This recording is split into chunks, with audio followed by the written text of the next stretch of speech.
Assalamualaikum warahmatullahi wabarakatuh. Selamat pagi Bapak dosen dan rekan-rekan lainnya yang berbahagia.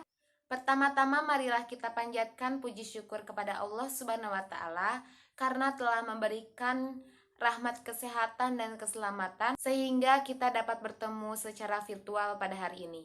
Sebelumnya perkenalkan, nama saya Elza Handayani yang akan bertugas sebagai moderator. Saya akan membimbing jalannya presentasi kali ini. Adapun anggota kelompok saya yaitu Atis Dewi Lestari, Abi Husni, Dede Hayati, dan Delsi Amalia. Adapun topik yang akan kami bahas adalah Pancasila sebagai dasar pengembangan ilmu. Dibagi menjadi beberapa materi, yaitu yang pertama, hakikat ilmu pengetahuan, yang kedua, Pancasila sebagai dasar pengembangan iptek, yang ketiga, urgensi kedudukan Pancasila sebagai dasar pengembangan iptek. Sedangkan rangkaian acara yang akan kita lewati adalah sesi pembukaan, yang kedua ada sesi penyajian dan pemaparan materi, dan yang terakhir ada sesi penutup. Baik teman-teman, langsung saja kita mulai ke sesi yang pertama adalah pembukaan. Marilah kita mengucapkan basmalah bersama-sama. Bismillahirrahmanirrahim. Selanjutnya adalah penyampaian dan penyajian materi. Saya persilahkan kepada Abi Husni untuk menyampaikan materi yang pertama. Oke, terima kasih kepada moderator yang telah memberikan saya kesempatan untuk memaparkan materi. Di sini saya akan membahas tentang hakikat ilmu dan pengetahuan. Untuk poin pertama, kita akan membahas tentang ilmu. Sebenarnya apa sih itu ilmu? Menurut dari katanya, ilmu berasal dari bahasa Arab, yaitu alimah, yang berarti pengetahuan. Sedangkan dalam pemakaian istilah kata bahasa Indonesia, ilmu dikenal dengan kata istilah sains yang diambil dari bahasa Latin dan artinya pun sama, yaitu pengetahuan. Di dalam ilmu mengandung 3 unsur. Yang pertama, hipotesis, teori, dan dalil hukum. Hipotesis adalah pemikiran atau dugaan sementara terhadap data, dan apabila data tersebut sudah valid, hipotesis yang tadi akan berubah menjadi teori. Dan jika teori mencapai generasi umum, maka teori tersebut memiliki dalil hukum. Poin yang kedua, kita akan membahas tentang pengetahuan. Secara etimologis, pengetahuan berasal dari kata bahasa Inggris, yaitu knowledge, yang berarti kepercayaan yang benar. Menurut Gazeballa, seorang pragmatis, pengetahuan adalah apa yang diketahui dan hasil atau pekerjaan tahu, di mana pekerjaan tahu adalah hasil dari dikenal, insaf, sadar, dan pandai. Dengan demikian, pengetahuan merupakan hasil dari usaha manusia untuk tahu. Untuk poin yang ketiga, kita akan membahas tentang perbedaan dari ilmu dan pengetahuan. Yang pertama, dari bahasanya, seperti yang telah dijelaskan di awal, di mana ilmu berasal dari bahasa Arab, yaitu alimah, dan pengetahuan berasal dari bahasa Inggris, yaitu knowledge. Sifat sistematisnya. Yang ketiga, cara memperolehnya. Pada dasarnya, ilmu dan pengetahuan itu berbeda, di mana ilmu dan pengetahuan bersinonim arti, sedangkan dalam arti keduanya itu berbeda. Terima kasih atas pemaparannya. Selanjutnya saya persilahkan kepada rekan Dede Hayati untuk menyampaikan materi berikutnya. Perkembangan iptek. Ilmu pengetahuan berkembang melangkah secara bertahap menurut dekade waktu dan menciptakan zamannya yang diuraikan oleh Surajio yang dimulai dari zaman pra-Yunani kuno. Pada masa ini, manusia masih menggunakan batu sebagai peralatan. Oleh karena itu, zaman pra-Yunani kuno disebut juga zaman batu yang berkisar antara 4 juta tahun sampai 20.000 tahun. Selanjutnya yaitu zaman Yunani kuno. Yunani pada masa itu dianggap sebagai gudang dari ilmu dan filsafat, karena bangsa Yunani pada masa itu tidak lagi mempercayai mitologi-mitologi. Bangsa Yunani juga tidak dapat menerima pengalaman yang didasarkan pada sikap receptive attitude, atau sikap menerima begitu saja, melainkan menumbuhkan sikap an inquiring attitude, atau sikap yang senang menyelidiki sesuatu secara kritis. Yang ketiga yaitu zaman abad pertengahan. Para ilmuwan pada masa ini hampir semuanya adalah para teolog, sehingga aktivitas ilmiah terkait dengan aktivitas keagamaan. Yang keempat yaitu zaman Renaissance. Renaissance sendiri adalah zaman peralihan ketika kebudayaan abad pertengahan mulai berubah menjadi suatu kebudayaan modern. Pada zaman ini, ditandai sebagai era kebangkitan kembali pemikiran yang bebas dari dogma-dogma agama. Ilmu pengetahuan yang berkembang pada masa ini adalah bidang astronomi. Yang kelima yaitu zaman modern yang ditandai dengan berbagai penemuan dalam bidang ilmiah. Contoh penemuannya adalah teori gravitasi oleh Isaac Newton, teori struggle for life oleh Charles Darwin, dan lain-lain. Selanjutnya yang terakhir yaitu zaman kontemporer pada abad 20 dan seterusnya. Pada zaman ini ditandai dengan penemuan teknologi canggih mulai dari komputer, internet, berbagai satelit komunikasi, dan sebagainya. Selain itu ditandai dengan teori mengenai fisika, alam semesta, dan lain-lain. Fisikawan termasyhur pada abad ke-20 ini adalah Albert Einstein. Kesimpulannya, perkembangan iptek berawal dari dunia barat dan mengakhiri masa kegelapan The Dark Age. Kemudian lahirlah era Renaissance dan humanisme. Ilmu pengetahuan terus berkembang hingga lahirnya revolusi industri.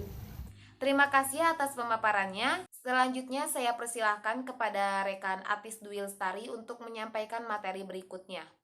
Pancasila sebagai dasar pengembangan iptek. Nilai Pancasila yang terkandung dalam sila-sila Pancasila. 1. Nilai ketuhanan sebagai dasar pengetahuan. Memberikan dasar bahwa iptek juga harus dipertimbangkan maksud dan akibatnya. Apakah merugikan manusia dan masyarakat, serta alam sekitarnya. 2. Nilai kemanusiaan sebagai dasar pengembangan ilmu. Manusia dalam mengembangkan iptek haruslah dengan cara-cara yang beradab. 3. Nilai persatuan sebagai dasar pengembangan ilmu. Iptek hendaknya menumbuhkan rasa nasionalisme, rasa kebesaran bangsa, serta keluhuran bangsa. 4. Nilai kerakyatan sebagai dasar pengembangan ilmu. Sila ini mendasari bahwa pengembangan iptek itu haruslah demokratis. 5. Nilai keadilan sebagai dasar pengembangan ilmu. Dasar pengembangan iptek dalam menjaga keseimbangan keadilan dalam kehidupan kemanusiaan. Urgensi kedudukan Pancasila sebagai dasar pengembangan iptek. 1. Urgensi Pancasila sebagai dasar nilai pengembangan ilmu. Konsep Pancasila sebagai dasar nilai pengembangan ilmu. 1. Tidak bertentangan dengan nilai yang terkandung dalam Pancasila. 2. Harus menyertakan nilai Pancasila sebagai faktor internal pengembangan ilmu pengetahuan itu sendiri. 3. Berperan sebagai rambu normatif bagi pengembangan iptek. Artinya, mampu mengandalkan iptek agar tidak keluar dari cara berpikir dan cara bertindak dari bangsa Indonesia. 4. Harus berasal dari budaya dan ideologi bangsa Indonesia sendiri atau yang lebih dikenal dengan istilah indigenisasi ilmu atau mempribumikan ilmu. Terima kasih atas pemaparannya. Selanjutnya saya persilahkan kepada rekan Delsi untuk menyampaikan materi yang terakhir. 2. Alasan diperlukannya Pancasila sebagai dasar nilai pengembangan ilmu. Pentingnya Pancasila sebagai dasar pengembangan ilmu dapat ditelusuri ke dalam hal-hal berikut. Yang pertama, pluralitas nilai yang berkembang dalam kehidupan bangsa Indonesia seiring dengan kemajuan iptek menimbulkan perubahan dalam cara pandang manusia tentang kehidupan. Hal ini membutuhkan renungan dan refleksi yang mendalam agar bangsa Indonesia tidak terjerumus kepada penentuan keputusan nilai yang tidak sesuai dengan kepribadian bangsa. Yang kedua, dampak negatif yang ditimbulkan kemajuan iptek terhadap lingkungan hidup berada dalam titik nadir yang membahayakan eksistensi hidup manusia di masa yang akan datang. Oleh karena itu, diperlukan tuntutan moral bagi para ilmuwan dalam pengembangan iptek di Indonesia. Yang ketiga, perkembangan iptek yang didominasi negara-negara barat dengan politik global ikut mengancam nilai-nilai khas dalam kehidupan bangsa Indonesia seperti spiritualitas, gotong royong, solidaritas, musyawarah, dan cita rasa keadilan. Oleh karena itu, diperlukan orientasi yang jelas untuk menyaring dan menyangkal pengaruh nilai-nilai global yang tidak sesuai dengan nilai-nilai kepribadian bangsa Indonesia. Yang keempat, gaya hidup global menggantikan nilai-nilai kearifan lokal. Sementara itu, alasan Pancasila dijadikan dasar pengembangan iptek adalah: pertama, kerusakan lingkungan yang ditimbulkan oleh adanya iptek mengakibatkan generasi yang akan datang menerima resiko yang rawan bencana. Yang kedua, penggunaan benda-benda teknologi yang menggantikan peran nilai-nilai luhur. Karena itu, pengembangan ilmu pengetahuan dan teknologi harus senantiasa berorientasi pada nilai-nilai Pancasila. Yang terakhir, dinamika dan tantangan Pancasila sebagai landasan pengembangan iptek.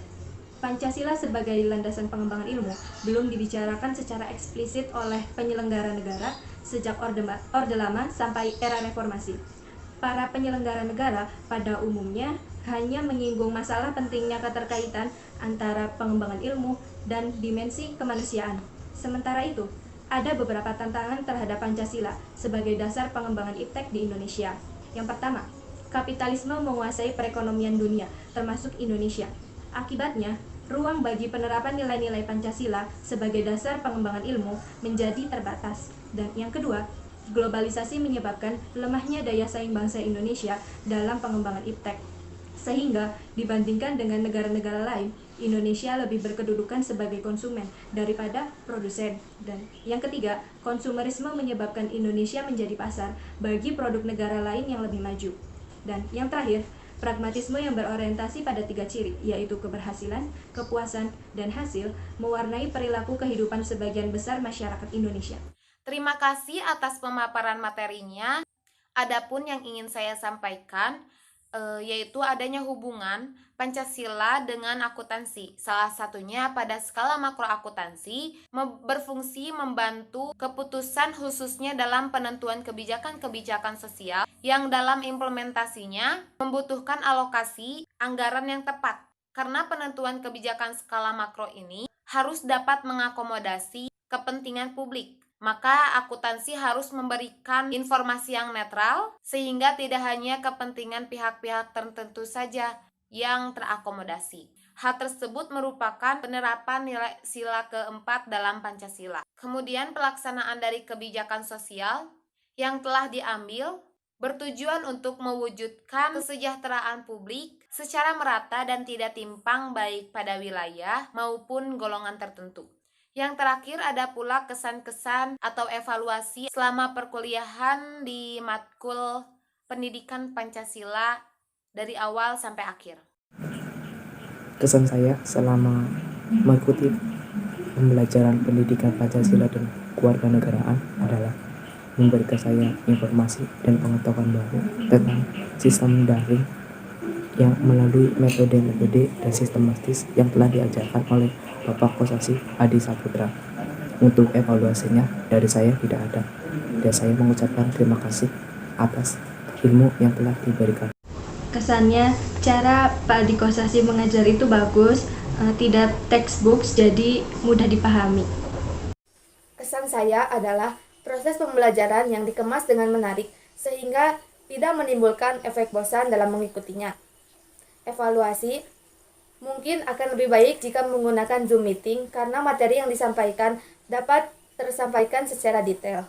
Kesan saya selama mengikuti mata kuliah ini adalah cukup mudah dipahami terkait materi yang disampaikan, dan evaluasi dari saya mungkin lebih diperbanyak pemaparan materi via Zoom meeting. Demikianlah pemaparan materi dan kesan-kesan atau evaluasi dari kelompok kami. Maka presentasi pun akan saya akhiri. Saya selaku moderator baik yang disengaja maupun tidak disengaja untuk meminta maaf apabila sesi presentasi ini dengan mengucapkan hamdalah bersama-sama. Alhamdulillahirabbil alamin. Sekian dari kami. Wassalamualaikum warahmatullahi wabarakatuh.